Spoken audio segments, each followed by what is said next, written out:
কথায় আছে দেশের এক মুঠো মাটিও অন্য কারো হতে পারবে না। তাই বাংলাদেশ বর্ডার গার্ড বাহিনীর সাথে সংযুক্ত হয়েছে আমাদের দেশের কৃষকরা পর্যন্ত। শুনুন স্বরাষ্ট্রমন্ত্রী যে ধরনের হুঙ্কার দিচ্ছে, আমরাও কিন্তু এর চেয়ে বেশি প্রতিউত্তর দিচ্ছি। বর্ডার সম্পূর্ণ আমাদের নিয়ন্ত্রণে আছে, কোনো কারণ নেই, কোনো শঙ্কারই কোনো কারণ নেই। সবাই জানে। ধন্যবাদ। আপনারা যদি আরো বেশি প্রচার করেন, এটা কিন্তু আমাদের জন্য, দেশের জন্য, জাতির জন্য, জনগণের জন্য সবার জন্য ভালো। আপনারা কিন্তু এই লক্ষ্যে কাজ করে যাচ্ছেন। আমি আশা করব আপনারা বজায় রাখবেন। সত্যি কথা যে সীমান্ত হত্যা কিন্তু শূন্যের কোথাও আসছে না। এই পরপর যে দুইটা হয়েছে, এটা খাসিয়াদের সমস্যা। এটা কিন্তু খাসিয়া পড়লে তো ওখানে একটু সমস্যা রয়ে গেছে।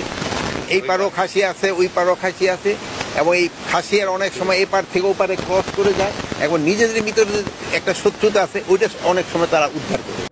বাংলাদেশ আর 1971 সালের আর্মি আর নেই।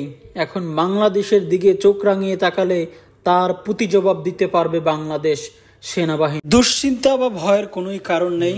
বাংলাদেশ বর্ডার গার্ড যেরকম ভাবে পাহারা দিচ্ছে আমাদের এই বর্ডার, তাতে আমরা ধন্য।